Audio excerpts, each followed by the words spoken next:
like you makes this program possible. Please give to your PBS station. When the Civil War began in 1861, nearly 4 million black people were trapped in bondage for life. After the war was over and slavery abolished, Reconstruction was well underway.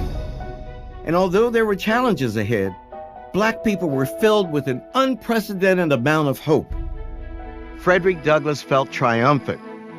The black man, he declared, is a citizen. The black man is enfranchised. We live in a new world. At last, he said, the black man has a future. The 15th Amendment to the Constitution barred racial discrimination in voting. Black men took to the polls. Then you see all of these black people in charge. More than 1,500 black officials move into positions of public leadership. If you were an African American who had just been elected to the legislature, it was your time. The future must have seemed limitless. Robert Smalls of South Carolina was one of these legislators. He had escaped slavery by boldly commandeering a Confederate ship and delivering it to the United States Navy, blockading Charleston Harbor. After the war, Smalls returned home to Beaufort and became one of the first heroes of Reconstruction. Michael, tell me about your great-great-grandfather's life. You know, society told Robert that he was less than a human being, that he was a piece of chattel, that he was devoid of higher-level thinking and strategy and planning. But he rejected all of that. The way that he commandeered the boat that was the vehicle of his freedom, in the middle of the night, putting on the top hat and the long coat of the Confederate captain. I just admire the audacity he had to steal his freedom, to seize his freedom. He was born in a shack behind the house. He was enslaved here. After the war, he comes back and he owns the place. From being property to owning the property. Absolutely. He went from being enslaved to being elected as state legislator in 6 years. He was elected to the South Carolina House and then the South Carolina Senate before going to Washington and Congress. That is the most remarkable up from slavery story I ever heard. Once he was in office, what sort of issues were important to him? You know, he grew up with the children of his master and would see them going to school, and it just bothered him. He thirsted for education and sought through legislation to extend that to others. Were you insufferable among your friends when you were in school? Would you say, my great-great-grandfather was famous? No, actually quite the contrary. I grew up in the 70s in Boston. Race was a touchy issue then with busing. In April of 1976, I was 13. I had an opportunity to unveil the bust of Robert Smalls that's here in Beaufort. And that was the first time I spoke about Robert Smalls, and I've done it hundreds and hundreds of times since. Look, this is American history. Robert's story is a metaphor for this broader movement that empowered a whole race of people.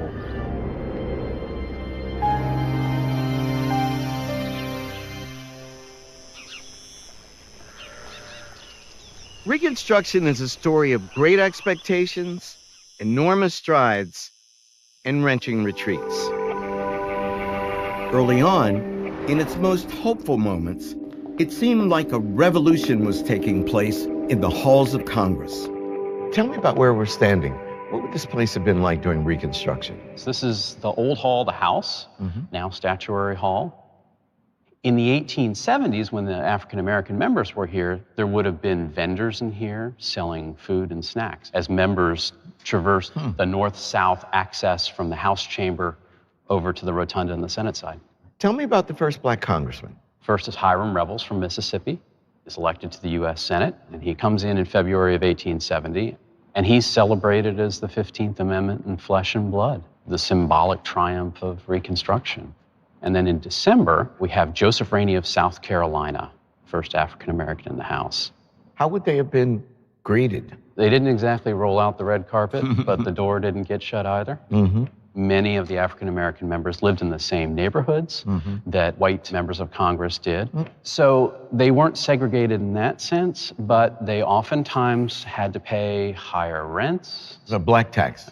Essentially, yes. Yeah. Imagine you have these two men who occupy the seats of former slaveholders, and they come to work in this magnificent Temple of Liberty, but it's a place that had also been constructed with slave labor. This is an incredibly heady moment, kind of like Barack Obama becoming president. There's like 14 black men in U.S. Congress. There's 2 senators. Blanche K. Bruce's name is on money. He's signing currency in the United States. See, all of these people served starting in the 1870s. I may be the only African-American from South Carolina now, but I am the 9th. You had the Robert Smalls, Richard Keynes, Robert Elliott, DeLarge, Rancia. So over that period of 25 years, you had real participatory democracy taking place. The photograph of Hiram Revels highlights this statesman who happens to be African American. Frederick Douglass recognized a camera captured the equal and essential humanity of that man or woman, black or white. Whatever may be the prejudices of those who look upon it, they will be compelled to admit that the Mississippi senator is a man. He is represented with the same stature as Lincoln or Seward or Grant or any other white politician. Douglass did the same thing at a time in which most whites tried to argue that blacks should not have equal citizenship. And one way of out-citizening white citizens is you portray yourself with greater sense of dignity and respectability, and in a sense humanity, than many whites. We do not come here begging for our rights. We come here clothed in the garb of American citizenship. We come demanding our rights in the name of justice. Richard Kane could capture an audience. I think all his years in the pulpit made him a really good speaker in the House. He stood up to the white supremacists who were basically calling him, inferior. And he said, look at me, I have 2 eyes, I have 2 ears, I have 2 hands, I have 2 feet. How are we different when it comes to our manhood? I was amazed when I began to read the speeches of black congressmen in that period. I mean, here are people who are arguing about what the laws of the nation will provide in terms of human rights, and have a sophisticated understanding of the underlying principles that make these freedoms necessary in a democratic society. The level of discourse was so far above the level of discourse in Congress today. It was shocking. In state houses across the South, black men and white men were attempting to govern together for the first time. In South Carolina, where African Americans made up almost 60% of the population, voters elected a black majority House of Representatives. It was the seat of Black Power USA. The Lieutenant Governor, Secretary of State, State Treasurer. Unimaginable today. Absolutely. Right. Many parts of the South didn't have an educated and experienced black leadership ready to step into power, which you did have in South Carolina. It had a free black group before the Civil War in Charleston, which was well-educated and politically articulate. Behind us lie 243 years of suffering, anguish, and degradation. Before us lies our mighty future. That future is ours to shape. Robert Brown Elliott was very ambitious. He was educated as a lawyer. He had a photographic memory. He was absolutely fearless. It's hard to imagine more daunting challenges than all these governments have. Some parts of the South had really been devastated by war. So you've got to try to build a forward-looking government at a time where there are very few resources. The state legislatures create public schools, public hospitals, public welfare systems in a way that hadn't been seen in the South.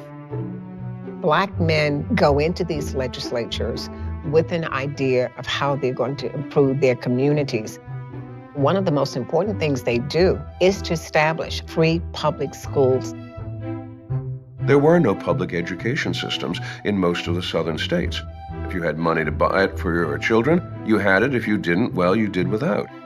You start to see state constitutions adopting some policy that says education is a right. And this is providing it for all children.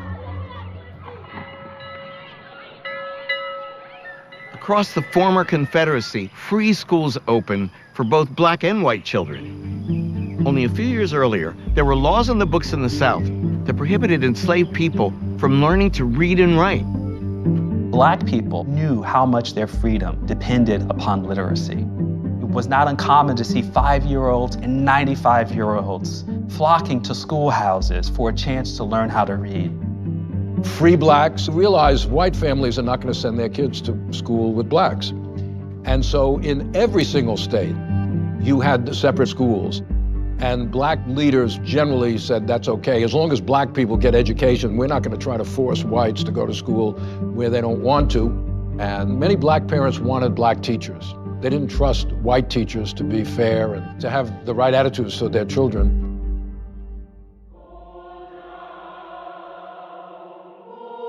To meet this demand for teachers, governments, black churches, and missionary organizations established black colleges and universities. Fisk University in Nashville, Tennessee, was founded in 1866. Let my people into this phrase. Go down, Where?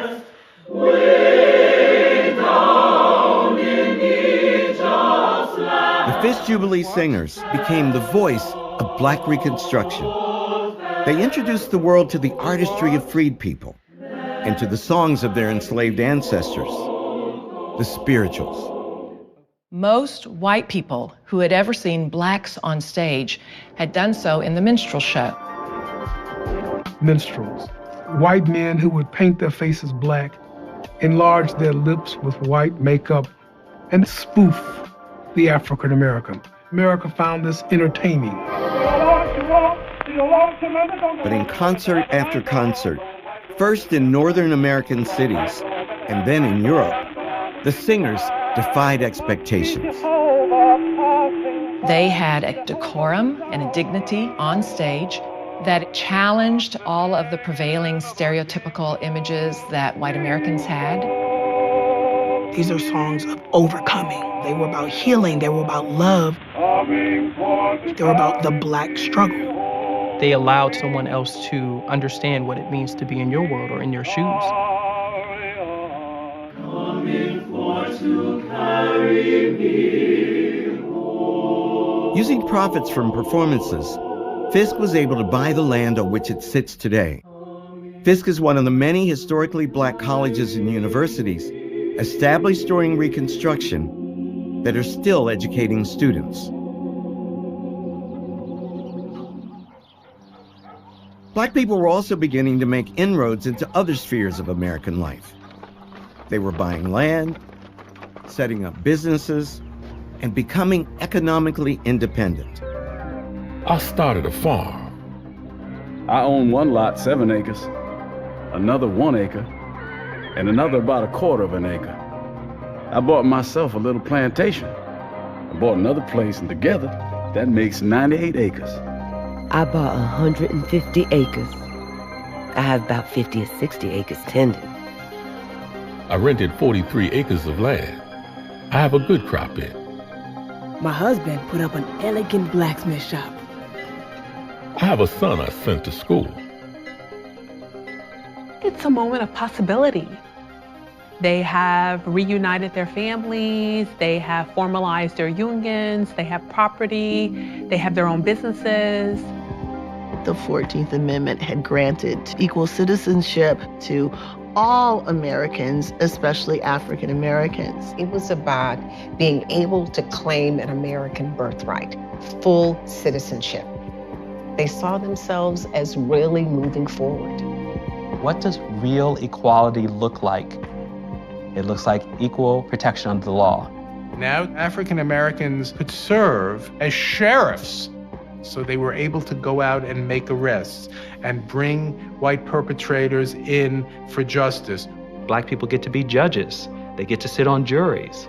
They get to sign contracts in their own interest. John Roy Lynch, a successful young businessman in Natchez, Mississippi, was appointed in 1869 as a justice of the peace. He was born a slave in 1847 in Louisiana, the son of the plantation manager. And at the end of the Civil War, he attended night school. As a very young man, he distinguished himself working in a photographer's studio. He went to a few Republican meetings. And impressed Adelbert Ames, who was the Reconstruction governor of Mississippi. Even though Lynch was only 21 years old, Ames appointed him to be a magistrate. In his memoir, he wrote about how former slaves would bring all their problems to him as a local justice of the peace. There was a black man in this office. There had never been such a thing in Mississippi before the Civil War, and so former slaves kind of identified with him. A case that came before me was that of a white man. He threatened the life of an old colored man over a business transaction. He remarked, "Do you mean that it's a crime for a white man to curse a nigger?" "Yes," the court replied. "It is as much a crime for a white man to curse a Negro as it is for a Negro to curse a white man." "Well," he exclaimed, "that's news to me." You're living in this moment. You're imagining that will only get better. In slavery, African Americans could not control their communities. And so if people are drawing on the resources that they had developed in slavery, on their sense of what it meant to have family relationships, friendships, communities, and they're able to institutionalize them in new ways. They create fraternal organizations like the Masons that find solidarity and strength in mutual support. It's remarkable how a whole black world of their own organizations and support structures grow up and develop.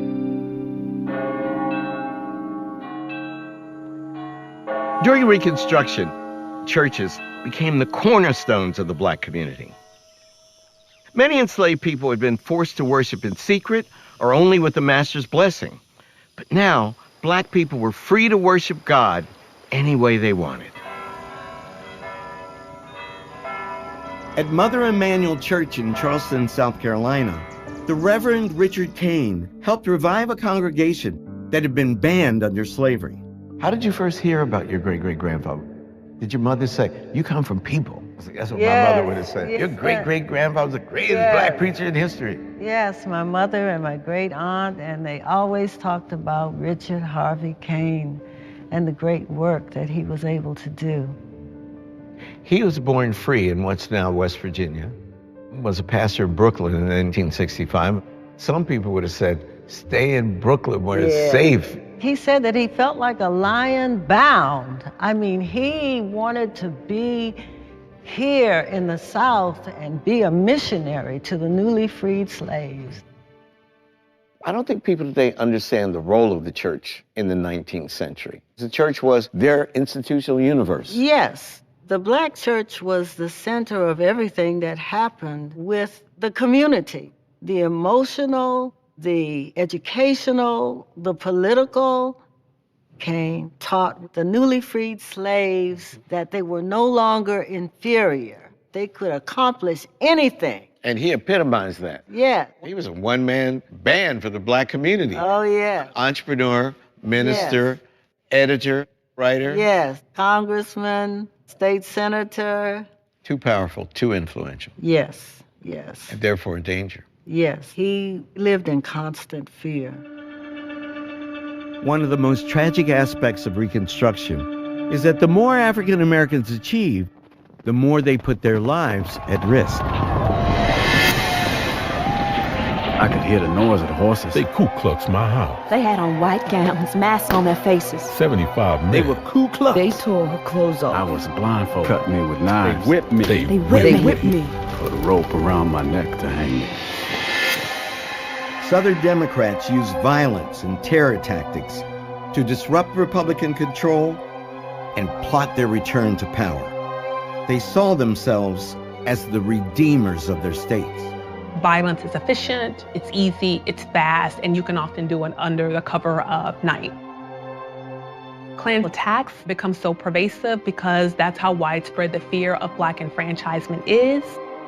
The Klan is actually committing atrocities against everyone. They're attacking freedmen and white Southerners who were sympathetic to the Union cause and to the Republican Party. To their eyes, emancipation was wrong. They are washing the South with blood to redeem it. This isn't simply a question of trying to return to an earlier way of life. This is actually a political counter-revolution. To document the violence, Congress in 1871 launched one of the most extensive investigations in our history, known as the Ku Klux Klan hearings. The United States never had a Truth and Reconciliation Commission after slavery ended. The Klan hearings were as close as we came. It was extraordinary. Congress was actually listening to Black people, testifying about the atrocities committed against them. I was elected to the legislature. They offered me $2,500 cash if I would let another man go to the legislature in my place. I told him I would not go back on my people. 65 came to my house. My little daughter came out and begged them not to carry me away. They drew up a gun and threatened her. I may say that they hit me 5,000 blows. Some of them are the first-class men in our town. One is a lawyer, one a doctor, and some are farmers.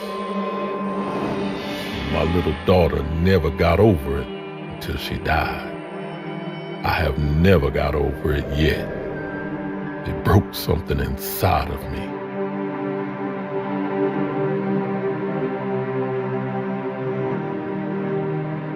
The hearings are open and public.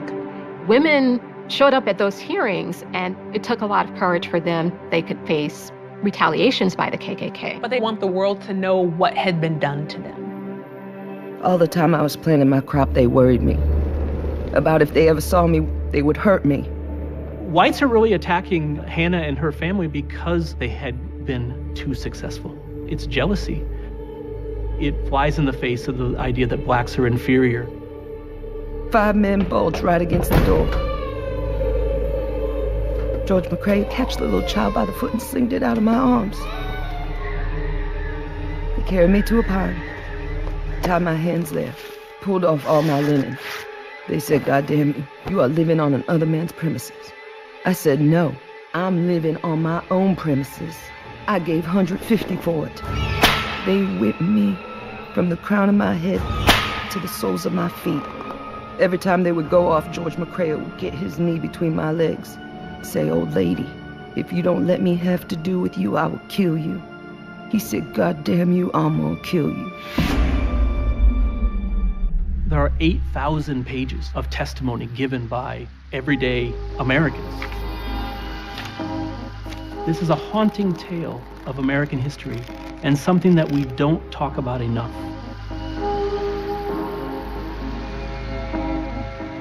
Violence has always been here and goes side by side in American history to the creation of a white supremacist racial ideology that has driven us from slavery all the way to the present day.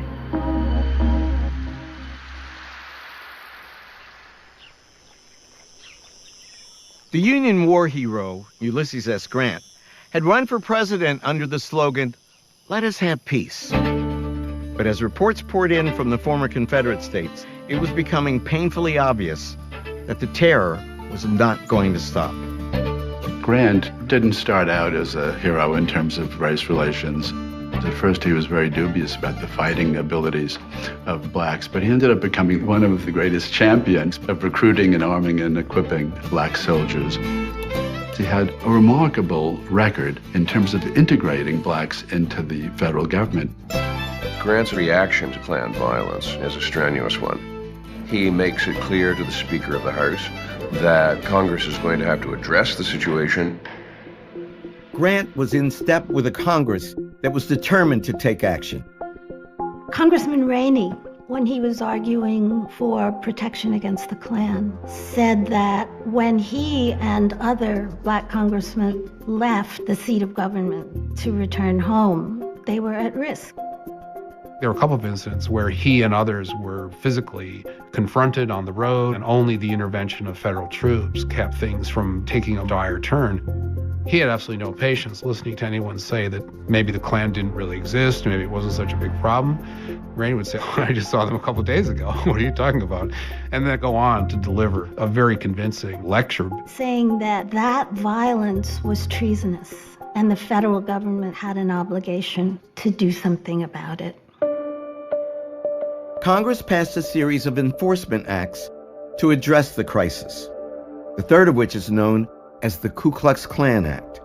All of which together were intended to put weapons into the hand of the federal government to directly intervene. The 14th Amendment established that states could not deprive people of privileges and immunities of citizenship or of due process of law or equal protection of law. So what Congress is doing in the Enforcement Act, right, is trying to create a new category of offense using the 14th Amendment to, in essence, get around the fact that Southern courts are not going to convict white Southerners. Most importantly, the federal government can suppress habeas corpus. Where violence occurred, they can hold individuals for a crime without being charged for that crime, and they can also use the militia or the military to go in and suppress violence.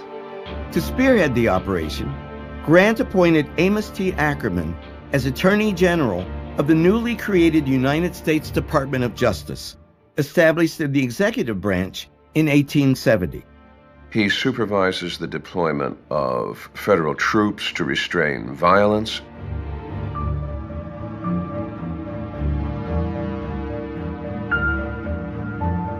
Many of the Klan members that believe that they're going to be charged by the federal government begin to run away and hide. Here is the federal government, finally taking the situation with the Ku Klux Klan in hand and directly striking back at it. The difficulty was going to turn out to be persistence. The federal government could try to contain the violence, but it couldn't contain the spread of white supremacist ideology manifesting itself in full force. Southern oligarchs who have held power in the pre-Civil War South for decades did not want to surrender that power. White supremacy, an alliance between white people against black people, was always an important device that held Southern politics together. Southern white elites knew how to activate that bond of whiteness with poor Southern whites. And that was difficult work to do. A lot of propaganda had to go into that. Planters in the Democratic Party have to sell white supremacy to other white Southerners who might not have the same or even any significant economic stake in white supremacy. That planters play upon racial economic rivalry. The idea that any gain by any black man deprives all white men. So they're creating a racial zero-sum fight for economic power, for government, for jobs, and promising a psychological benefit, a psychological wage of whiteness. In 1870, when former Confederate General Robert E. Lee died, many white Southerners poured out their grief and sorrow for their fallen hero, a symbol of their so-called lost cause. It seemed that the longer Reconstruction continued, the more the former Confederates lamented the loss of their way of life. Robert E. Lee's death became a symbolic focal point for a wrenching outpouring of nostalgia and grief.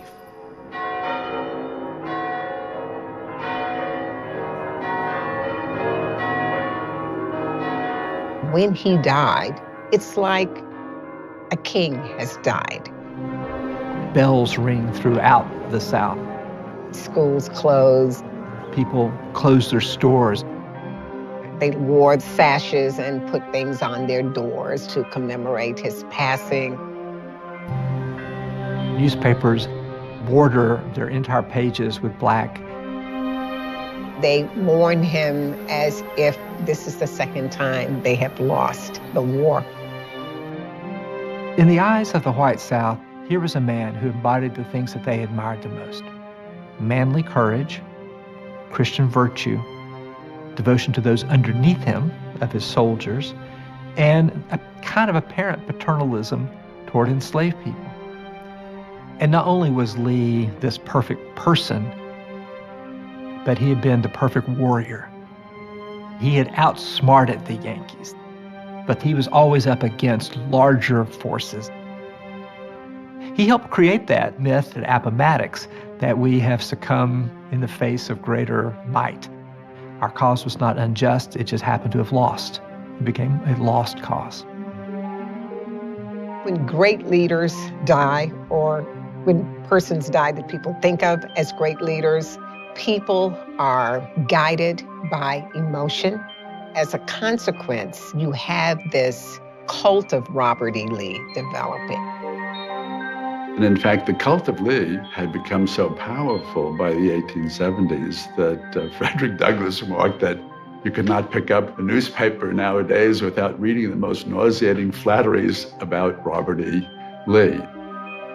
The ostentatious and noisy exhibitions of sympathy and grief on the part of the rebel democracy all over the South for the man who made such Herculean efforts to destroy the government is a most painful proof that the great body of the Southern white people are far more ready to weep for the loss of a Confederate general than to sustain the government under which they live. Douglass recognized if you rewrite the story of the war, that can have profound implications for race relations. The symbolism of Lee could become very dangerous.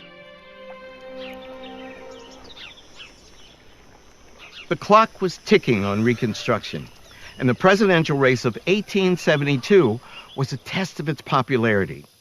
With black voters solidly in his corner, President Grant easily won re-election. But the campaign revealed growing fault lines in the Republican Party.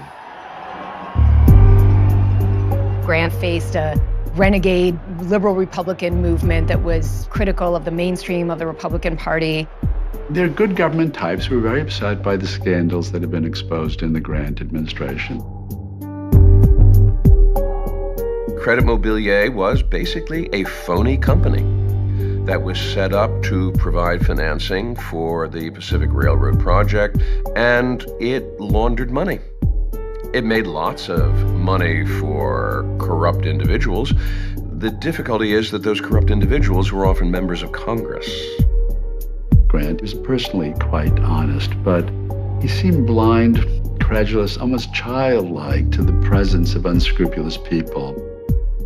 Corruption is as American as apple pie. And if we find it in the Grant administration and the Reconstruction South, that's not because Reconstruction was inherently corrupt. It's because corruption happens. You could almost make a bumper sticker out of it.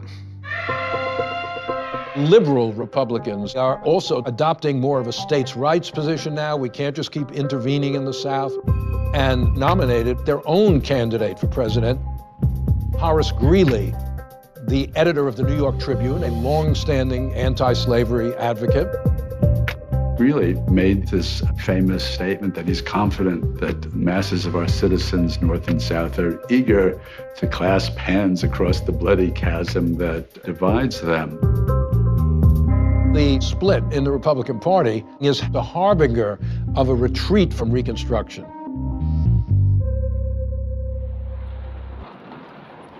Support for Reconstruction was waning in the North, where many had grown weary from the growing cost of peace. In this environment, black legislators became targets of scorn, ridicule, and anti-black racist propaganda. Derogatory images of African Americans become more and more prominent in the 1870s.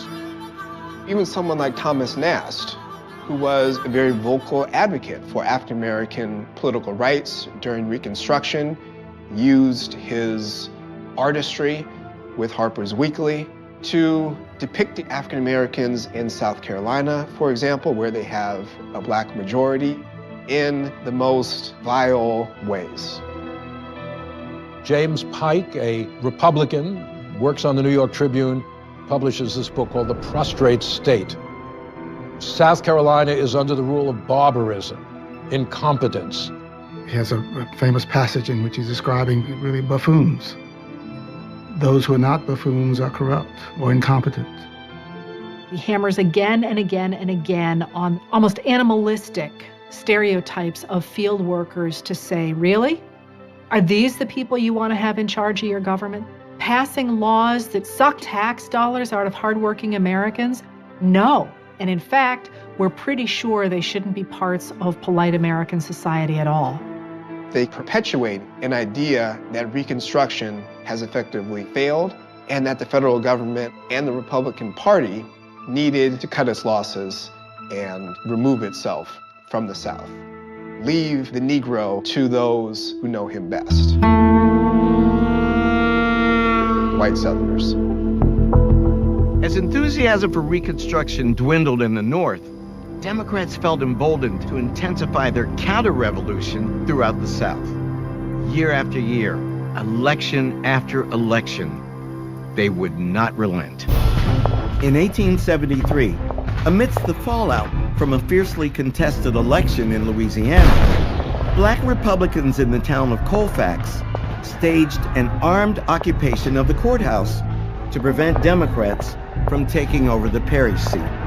White paramilitary organizations surround the courthouse with artillery. The white vigilantes offered guarantees of safe conduct. If you will come out, if you will surrender yourselves, the white vigilantes line them up and execute them. It's nothing more than pure, unadulterated murder. The United States Attorney in Louisiana, under the Enforcement Acts, is responsible for the arrest of over 100 of the white vigilantes. However, Louisiana juries turned out to be extraordinarily reluctant to convict. Only 3 convictions are obtained. White Southerners made it difficult for the Republicans and Northerners to enforce Reconstruction policy.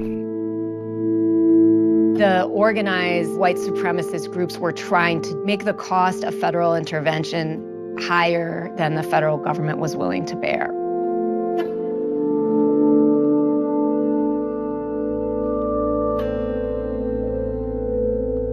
In state after state, increasingly organized societies, paramilitary clubs, white leagues claim control of public places.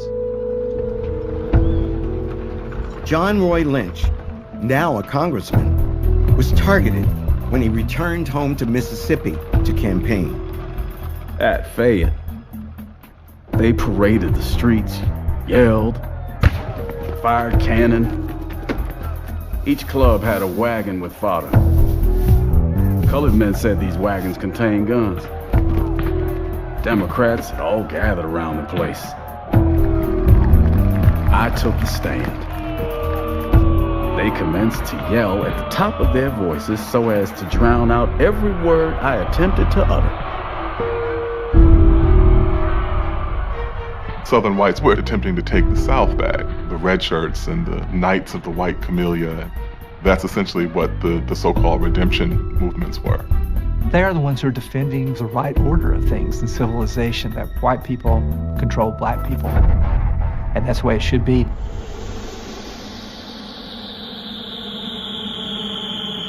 The brutal violence was accompanied by a major economic downturn, the first since the end of the war. It was known as the Panic. Banks and railroads were at the center of the storm, but soon it spread to every corner of the economy. The Panic of 1873 has enormously destructive influences through the economy, North and South. A really devastating impact is political. Northern Republicans lose election after election in the midterms of 1874 to Democrats who promised first to save the economy, but also to end Reconstruction in the South. Democrats achieve a majority in the House of Representatives for the first time since the Civil War. Democrats also gain control of state governments in Alabama, Texas, and Arkansas. Reconstruction's future was perilous. But the fight wasn't over. In 1874, congressional districts with majority black populations elected leaders like Robert Smalls and John Lynch. They would face stiff opposition as members of the minority party. The Democratic majority in the House of Representatives means no more money for Reconstruction initiatives. So, if there will be political troubles around election time, if the Ku Klux Klan will suddenly reawaken and begin intimidating voters at the polls, murdering black people on the roads, night riding to terrorize blacks into submission, there will be no initiative coming out of Washington. Was there a sense of desperation because of the reversal of the 1874 election? What had been a 100-seat majority for Republicans turned into roughly an 80-seat majority for Democrats. Coming into the new Congress, we had a long lame duck session of about 3 months. The clock is ticking. African Americans know that this is really probably going to be the last shot at a far-reaching civil rights bill. It prohibited discrimination in public transportation, juries, public accommodations such as hotels, and public education. Immediately when the Civil Rights Bill came to the floor, Southern Democrats and Northern Democrats alike railed against the bill. They believed that it was unconstitutional. Opponents of the bill thought the U.S. government had no business telling the proprietors of restaurants or the people who run railroads who they could admit. These are private businesses, and they can decide who their clientele is. The critics believed that it was not about non-discrimination. They saw it as about social equality. And their view is that social equality could not be legislated. It couldn't be enforced. It shouldn't be imposed. This is pushing integration that is unnatural. You're going to force a white person to ride next to a black person. The next thing you know, you're going to force a white person to have a black person over for dinner, or interracial marriage. So they were apoplectic about the idea that they had to protect their whiteness, and in particular, protect their white women against this exposure to African Americans. Near the end of the first full day of debate, most members were given 20 minutes each to speak. And Alexander Stephens of Georgia, former Confederate vice president, stood up feebly because he was confined to a wheelchair and requested a full hour to speak. And Republican leadership agreed as long as Robert Brown Elliott also had a full hour to provide his rebuttal. Stephens, leaning precariously on a big stack of papers, gives this long, monotone, prepared speech in which he goes over the unconstitutional arguments for the Civil Rights Bill. When he sits down, it's late. George Hoare of Massachusetts says, well, you know what, maybe we won't have Elliott speak today. Maybe he can go first thing tomorrow. And that may have been strategic, because word got out that Robert Elliott was going to provide the rebuttal to the former vice president of the Confederacy. The next day when Elliott takes the floor, the galleries are packed with African American observers. Reporters had shown up, and the whole chamber is just filled with people. Elliott gives this really booming delivery. The Constitution of a free government ought always be construed in favor of human rights. I cannot and I will not forget that the welfare and rights of my whole race in this country are involved. The race whom he spurned and trampled on are here to meet him in debate and to demand the rights which are enjoyed by their former oppressors. When Elliott finishes, the whole room erupts into booming applause. People line up to shake his hand. This is a real symbolic moment. The old planter class appears feeble and on its way out, and this dark-skinned, suave, intelligent African-American man represented the way forward. Congress passed the Civil Rights Act. But there was a clause that was stripped from the final act, and that was about education. Americans were not ready for that kind of equality in education yet, and apparently wouldn't be for many, many more years. While Congress managed to get the Civil Rights Act of 1875 across the finish line, another branch of government blunted the reach of the 14th Amendment. In 1876, the Supreme Court announced its ruling in United States versus Cruikshank, the appeal of the 3 white men convicted of murdering African Americans guarding the courthouse in Colfax, Louisiana. The decision which is handed down in Cruikshank is one of the most remarkably feeble-minded and disastrous decisions that a United States Supreme Court has ever handed down. And the reasoning ran like this. The 14th Amendment was only intended to restrain states from depriving U.S. citizens of the privileges and immunities that they're supposed to enjoy. But what went on in the Colfax Massacre, first of all, was not a state action. It was not the state of Louisiana. But this was, in fact, merely individuals. It was a local crime. Private violence is the business of the states. And if they are not taking care of it, that's just too bad. Mobs of whites decide to kill you. Have you been denied your right? Well, the Supreme Court decided that you've not been denied your right if you were murdered, as long as it's just private individuals, whether individually or collectively, that are interfering with your rights. That's not a federal case. While the Cruikshank decision didn't close the door on possible future prosecutions, it narrowed the pathways for enforcing the 14th Amendment. Little stood between the redeemers and their ultimate goal, which was terrorize African Americans so completely that across the South, hundreds of thousands who had been registered and had been politically active would be reduced to a few hundreds in many of the jurisdictions that they once actually dominated. Grant saw that support for Reconstruction was eroding, so he decided to pull back on military interventions in the South to enhance his party's chances in the North.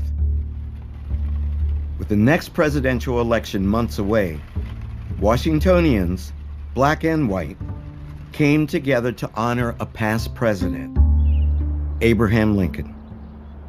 For one man, the occasion afforded an unprecedented national platform for a call to action. On April 14, 1876, this plaza near Capitol Hill was teeming with people, including members of both houses of Congress, the Supreme Court justices, and the President of the United States, Ulysses S. Grant. The crowd had gathered here on the 11th anniversary of Lincoln's assassination to witness the unveiling of this monument honoring his crowning achievement, the Emancipation Proclamation. The most memorable words spoken that day were those of Frederick Douglass. Truth compels me to admit, even here in the presence of the monument, Abraham Lincoln was not our man.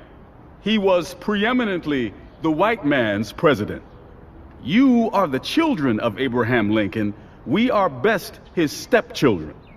To you, it especially belongs to preserve and perpetuate his memory and commend his example.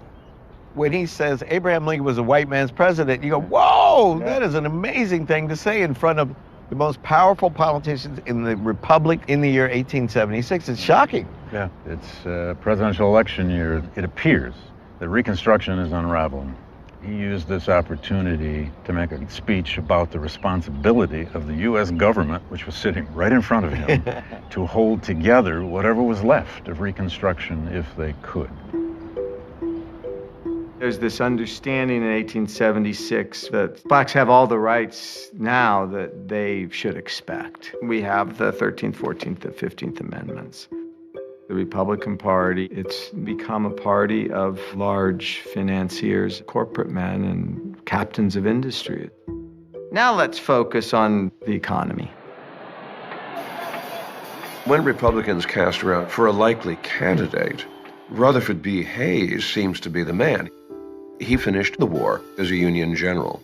But by the time he becomes governor of Ohio, he has begun to pull back on black equality. He's untainted by corruption, which will be extremely valuable because Samuel Tilden is running almost entirely on an anti-corruption platform as a Democrat. But Hayes is also bland enough that he will offer no objection to anyone. He is a first-rate, second-rate man. Both candidates pledged that they would bring Reconstruction to an end. Election night is complete and utter confusion. Even though Tilden won the popular vote, the results from Florida, South Carolina, and Louisiana, where African Americans faced severe violent repression, were undetermined. Republicans convinced Southern governments to declare enough votes invalid to swing the Electoral College to Hayes. The Democrats were so outraged by the fact that Tilden was not declared the winner that they began to rally their voters under the slogan, Tilden or Blood. There were real fears of civil war. Grant started to call in troops to guard Washington. And he said, either party can afford to lose an election, but we as a people cannot afford to have a presidential election that is tainted by false or illegal results. Congress created a bipartisan commission that declared Hayes the winner by one vote. Democrats predictably cried foul. Hayes was referred to as rather Fraud v. Hayes. He was called his fraudulency. February, as Inauguration Day neared, the election still remained undecided. Republicans and Democrats came together and cut a deal. Hayes is inaugurated as President of the United States. It's hard to imagine, in the moment of an election, a party trading a presidential victory, unless it means protecting their way of life. White supremacy is a long-term campaign. It was more important to reinstate that power structure than it was to win the White House.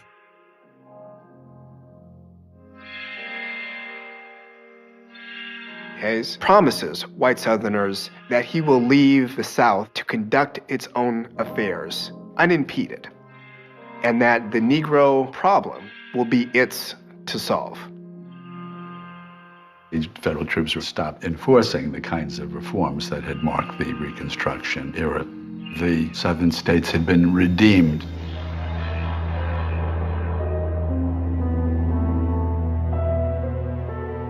Whoever had been elected, whether it was Hayes or Tilden, Black people were going to suffer because Northerners had decided to move on. It was a time of so much hope and so much optimism. The horizon seemed limitless. And then, boom, came redemption. I can only imagine it was the most frustrating thing for Robert Smalls. Here's someone who literally risked his life to be free and devoted himself to creating this new America. And to see that dismantle must have just been horrible. You know, one of his most famous quotes is, "My race needs no special defense, for the past history of them in this country proves them to be the equal of anyone, anywhere. All they need is an equal shot at the battle of life."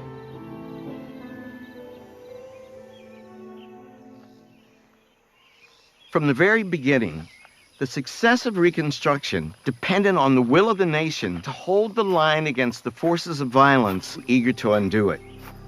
As the nation's will faltered, the rights of African Americans would be sacrificed to political expediency.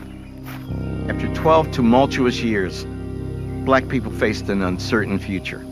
As Frederick Douglass put it, if war among the whites brought peace and liberty to Blacks, what will peace among the whites bring?